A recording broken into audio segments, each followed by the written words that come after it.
नमस्कार, मी राजेंद्र ओंजे. IBN लोकमतच्या या विशेष कार्यक्रमात तुमचं स्वागत.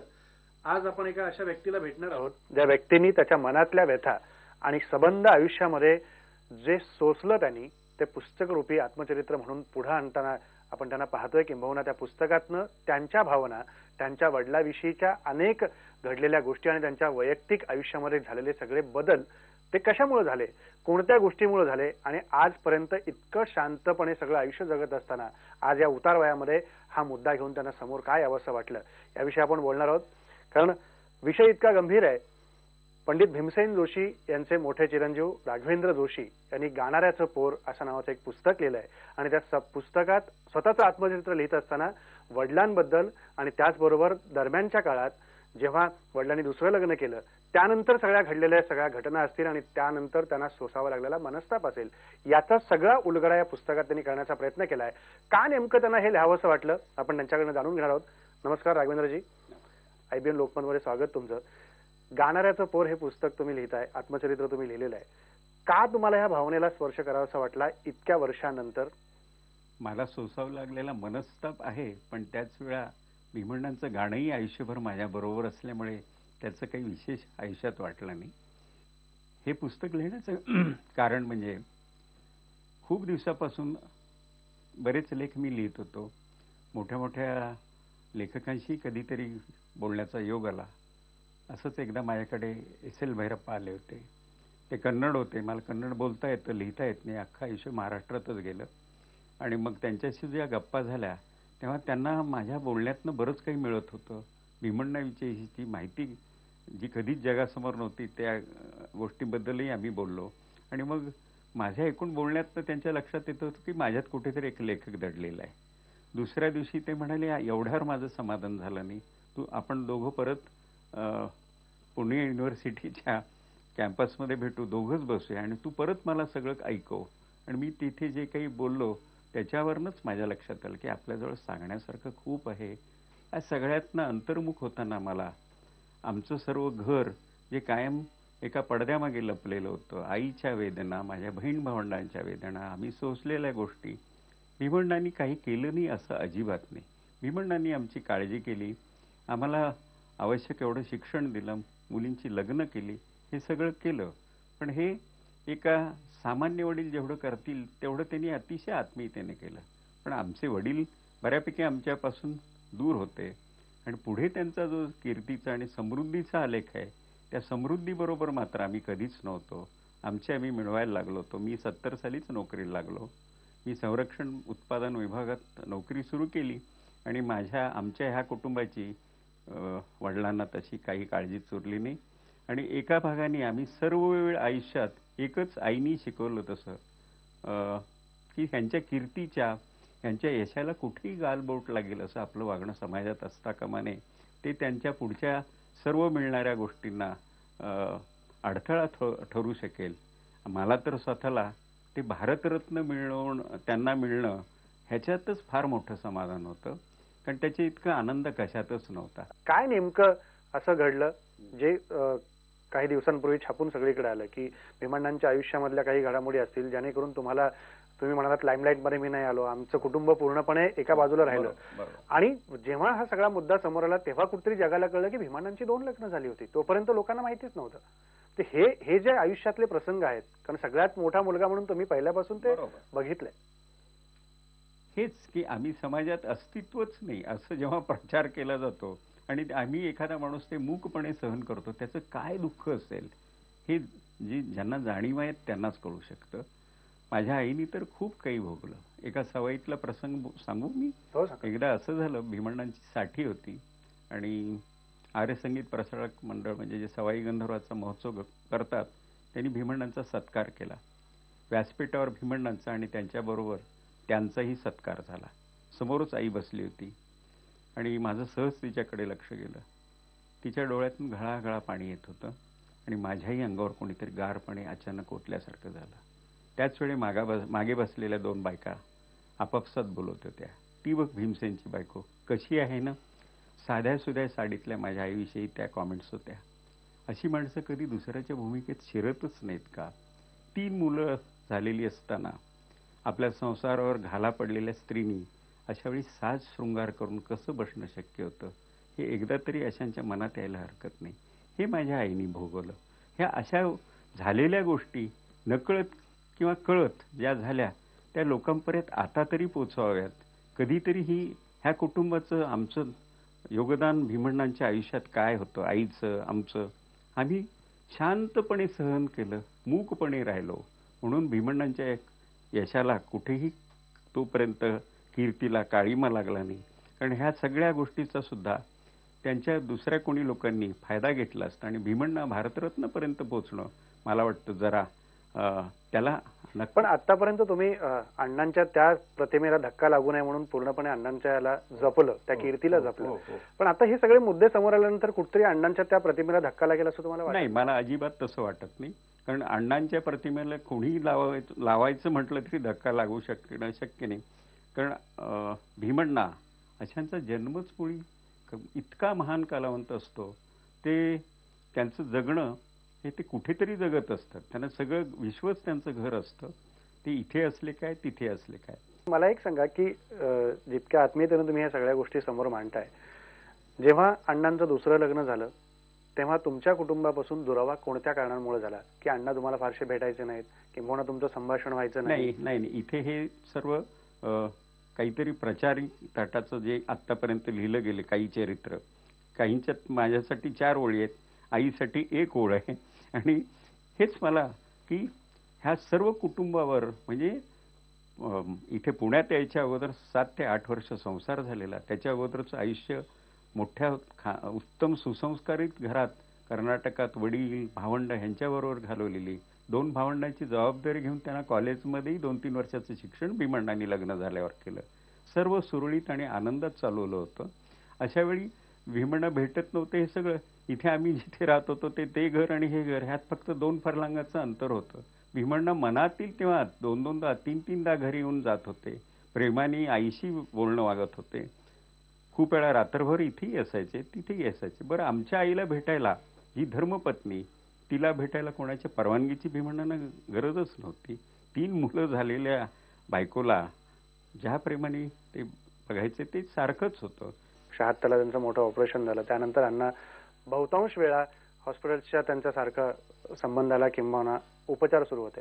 या काळात अण्णांशी किती बोलणं तुमचं व्हायचं, भेटणं व्हायचं? मी कायम अण्णांना भेटत असायचो. 2-3 दिवसानंतर हॉस्पिटलमध्ये तर मला खूप वेळा ते हॉस्पिटलाइज झाले तेही कळवलं जायचं नाही. पण माझ्या तिथे ओळखी असल्यामुळे मी तिथे जाऊन भेटायचो. बरं, भेटल्यावर या अवस्थेत फार काय बोलू शकणार. आणि ते एका खोलीत असायचे. ती साऊंड प्रूफ खोली होती. सर्व आजूबाजूला नोकर माणसं वगैरे. आणि त्यांची शेवटच्या 10 वर्षात तर पूर्ण परावलंबी अवस्था झालेली होती. अनंत विकार जडले होते. 76 वर्षाचे असताना जो ब्रेन ट्युमरचं ऑपरेशन झालं होतं त्यातून कसेबसे बरे व्हायला त्यांना 1 वर्ष लागलं होतं. आणि आत्ता तर तो परत ट्युमर उगवला होता. इतरही बरेच हायपरकार्बिया होता, म्हणजे श्वास घेताना कार्बन डायऑक्साईड जास्त झाल्यामुळे दम लागायचा. इतर खूप विकार होते. ती यादीच करावी लागेल. आणि अशा अवस्थेत भीमण्णा राहिले नव्हते. जे आजूबाजूचे सांगतील तेवढं जुजबी त्यांना कळत होतं. परिस्थितीचं आकलन पूर्ण संपलेलं होतं.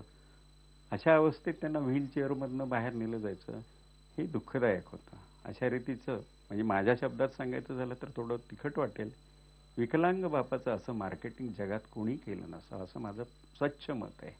ते आनंदी नसायचेच. कारण मनाप्रमाणे मनस्वी वागणारा हा माणूस, त्याला संपूर्ण दिवस एका वेळापत्रकातनं जावं लागायचं. इच्छा नसताना काही वेळा ऑफकोर्स त्यांना ते डॉक्टरनीच सांगितलेलं असायचं. पण काही वयानंतर खरंच हे सर्व परत कशासाठी असं नेहमीच मला वाटायचं. बरोबर आहे की हे सगळं कशासाठी हा प्रश्न साहजिक आहे तुमच्या मनात पडणं, किंवा तो सगळ्यांच्याही मनात पडू शकतो. मध्यंतरीच्या काळामध्ये अण्णांच्या मृत्यूपत्राबद्दलही मोठी चर्चा झाली. कोर्टाने त्याला स्थगिती दिली, या सगळ्या प्रक्रियेला सुनावणीला पुढच्या स्थगिती दिली आणि तुम्ही त्याच्यावरती मोठे आक्षेप उभे केलेले होते. काय अण्णांनी मृत्यूपत्रात नेमकं म्हटलं होतं ज्या गोष्टीला तुम्ही आक्षेप घेतला म्हणून कोर्टात देखील त्याला स्थगिती मिळाली? ते मृत्यूपत्र हे म्हणजे एका महान माणसाच्या मृत्यूपत्राशी केलेलं पोरखेळ आहे असं माझं प्रामाणिक मत आहे. फक्त एकच आहे की हे संपूर्ण गोष्टी न्यायप्रविष्ट आहेत. पण त्यातले काही अतोनात न पटणाऱ्या गोष्टीमध्ये एक वाक्य मात्र माझ्या आईचा अपमान करणारं, ह्या कुटुंबावर तिसऱ्या प्रकारे बोट दाखवणारं असं एक वाक्य मुद्दाम लिहिलं गेलं सर. हो, मृत्यूपत्रामध्ये ते वाक्य असं आहे, माझं आणि सुनंदाचं लग्न 1942 साली झालं. हे चुकीचं आहे, 1944 झालं.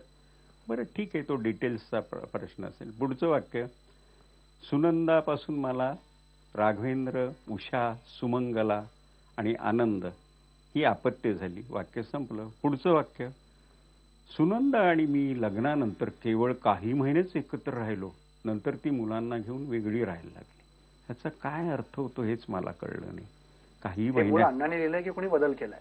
अण्णांनी ह्यात लिहिण्याचा प्रश्नच नाही. एकाने लेखनिकाचं काम केलंय. 8 पानी विल, ज्याच्या अगोदर हे विल लिहायच्या तारखेच्या अगोदर 2 महिने ह्या काळावधी, त्याच्या अगोदर 6 महिने तर 42 दिवस हे आयसीयूत होते. 1.5 महिना अगोदर 22 दिवस with a total organ failure, म्हणजे सर्व सिस्टीम संपलेल्या होत्या अशा अवस्थेत होते. वय वर्ष 86 होतं.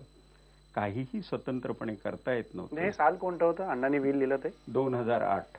अच्छा. तेव्हा ह्या सगळ्याचं कुठेतरी दुःखदायक, आणि हे वाक्य ह्या अख्ख्या महाराष्ट्रातच माझं आयुष्य गेलं की जिथे स्वाभिमानाने जगा, ताठकाण्याने जगा असं शिवरायाची शिकवणूक आहे. त्या कुठेतरी ह्या वयात सुद्धा मला हे कोर्टाची पायरी चढावी लागली, नाहीतर अजिबात माझी इच्छा नव्हती.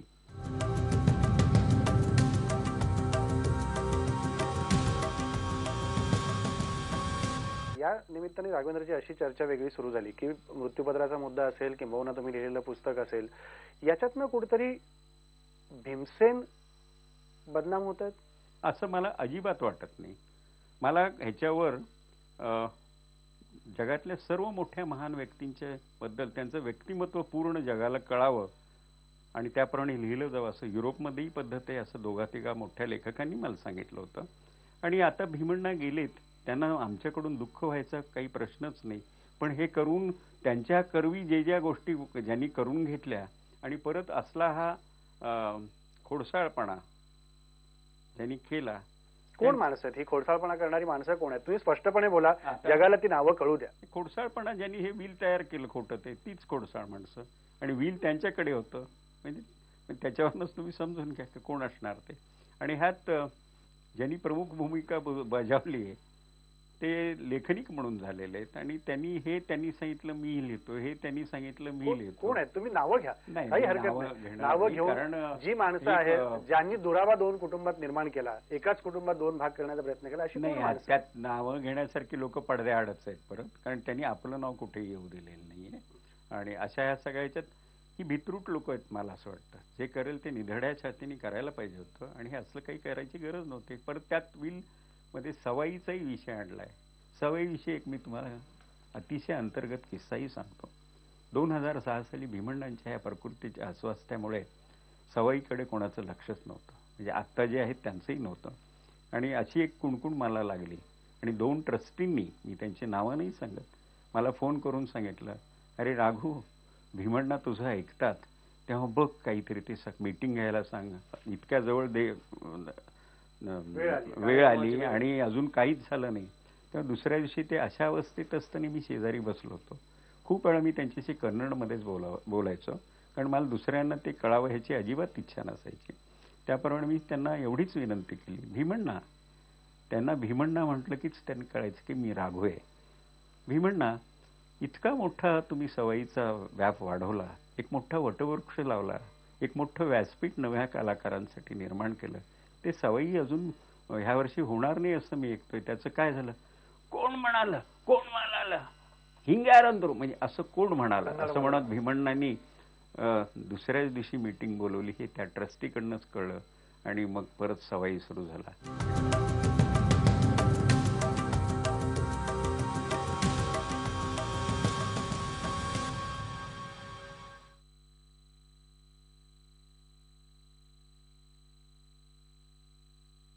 पुस्तकाचं नाव तुम्ही दिलंय गाणाऱ्याचं पोर. यापूर्वी आम्ही किशोर शांताबाई काळेचं पुस्तक वाचलं होतं, ते देखील अशाच व्यथांनी, इतक्याच सगळ्या समस्यांनी आणि आयुष्यामध्ये जे चटके सहन करावे लागले त्याच्यामुळे त्यांनी लिहिलेलं ते पुस्तक, त्याचंही नाव आपण बघितलं. या नावाला कुठतरी तुम्ही जोडत असताना हेच शल्य मांडण्याचा प्रयत्न केला तुमच्या आयुष्यामध्ये उभं राहिलेलं, जे 17व्या वर्षी तुम्हाला आजही इतक्या जवळचं वाटतं आणि ते या वयात वाटतं की नाही हे खूप उशीर झालाय, यापूर्वीच आपण अण्णांच्या समोर या गोष्टी समोर मांडायला पाहिजे होत्या? खूप वेळा अण्णांनाही माहित होतं आणि माझी त्यांना ओढ. मी प्रत्येक गाण्याला माझ्या डोळ्यातले भाव स्वरांचा भिक्षेकरी त्यांना कळायचा, पण माझ्या झोळीत काही टाकणं हे आयुष्यभर त्यांना जमलं नाही. कारण आजूबाजूच्याकडून इतकं माझ्या दडपण आणलं गेलं असतं. साधं मला समारंभात तिथे ओळख दाखवून बोलायलाही बंदी होती. ते दुःख, मला जेवढं दुःख व्हायचं तेवढंच त्यांनाही आतून असायचं. एकदा तर ते पाय मोडून वर जेव्हा काही महिने पडून होते, त्यावेळी मी गेलेल्या वेळी त्यांना एक प्रश्नही विचारला. तोही तसाच सुंदर प्रश्न होता. म्हणजे कायमची माझ्या मनातली जी व्यथा तुम्ही जे म्हणता गाणाऱ्याच्या पोराचं, ती व्यथा त्या एका प्रश्नातच होती. भीमण्णांना मी विचारलं, भीमण्णा विचारू का? कारण तरुण काय कधी कळतंय त्यापासून. भीमण्णांशी वाद होणं साहजिक होतं आमच्या कौटुंबिक, पण प्रत्येक वेळी मी अगोदर परवानगी घ्यायचो आणि मग भांडायचो. भीमण्णा विचारू का एक? तर भीमण्णा म्हणाले, विचार की. म्हटलं, भीमण्णा तुम्ही अभोगी तितके कोमल, जोगिया तितके कोमल, भैरवीत तर लोकांच्या डोळ्यात पाणी आणता. हाऊ कुड यू बी सो क्रुएल? इतके आमच्या बाबतीत निष्ठुर कसे झाला, त्यात माझ्याबरोबर. कारण तुम्हाला माहित होतं की तुम्ही मला काय देऊन जन्माला घातलंय. माझा हाताचा पंजा हातात घट्ट धरला आणि ढसाढसा रडत भीमण्णांनी जे उत्तर दिलं ते त्यांच्या आयुष्याचं आणि माझ्या त्या आमच्या सर्व कुटुंबाचं एक सार होतं. ते म्हणाले, बघ बाबा, एखाद्याच्या हातात कधीही जाऊ नये. आयुष्यात आपलं म्हणून काही नाही राहत रे, असं म्हणून परत अश्रू डाळायला लागले. आणि नंतर मी त्यांना विचारून एक भजनही म्हणालो. पण आता यापुढं काय तुमचं पाऊल असणार आहे? की हे सगळं आता उशीर झाला या सगळ्या गोष्टीला, असं तुम्हाला वाटत नाही? नाही, मला असं नाही. माझा आपल्या देशाच्या न्यायव्यवस्थेवर पूर्ण विश्वास आहे. एकदा सत्यासाठी आणि खऱ्यासाठी लढायचं झालं तर कशाचीच पर्वा करायची नसते. खूप मला लोकांनी वेगवेगळ्या प्रकारे सांगून बघितलं, असं होईल तसं होईल, पण मी भीमसेनचाच मोठा मुलगा आहे. एखादी गोष्ट मी मनात ठरवली तर तिथपर्यंत पोचतो. तिलांजली देत असताना माझ्या आईला 13व्या दिवशी मला जवळ बोलून म्हणाले, तुम सब लोगों के लिए मैं कुछ करके जाने वाले हूं. ते केल्याशिवाय कन्नडमध्ये बोलले आणि मी म्हणाले की ते केल्याशिवाय मी जाणार नाही. पण पुढे परिस्थितीच अशी आली की त्यांना काहीही करणं शक्य झालं नाही. मला कार्यक्रम संपवण्यापूर्वी राघवेंद्रजी, जे गाणं जे राम फाटकांनी संगीतबद्ध केलं तर तुम्ही अण्णांच्या समोर गाऊन दाखवलेलं होतं, जे अण्णांच्या मुखातून आलेले जे स्वर, योगायोगाने मी राम फाटकांसमोर एकदा माझे एक नगरचेच मित्र जयंत लेले ते घेऊन गेले होते, त्यामुळे त्यांच्या समोर एकदा म्हणालो, तीर्थ विठ्ठल क्षेत्र विठ्ठल, तीर्थ विठ्ठल क्षेत्र विठ्ठल, विठ्ठल विठ्ठल विठ्ठल विठ्ठल, देव विठ्ठल देव पूजा विठ्ठल, तीर्थ विठ्ठल क्षेत्र विठ्ठल, माता विठ्ठल पिता विठ्ठल,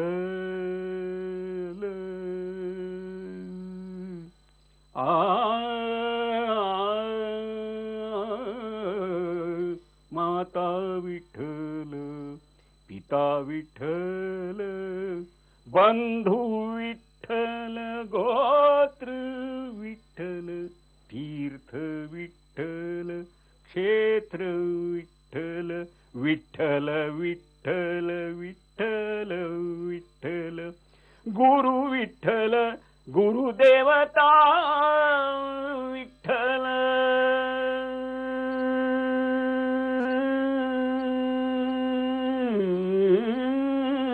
धन्यवाद राघवेंद्रजी, तुम्ही तुमच्या आठवणी सांगितल्याबद्दल.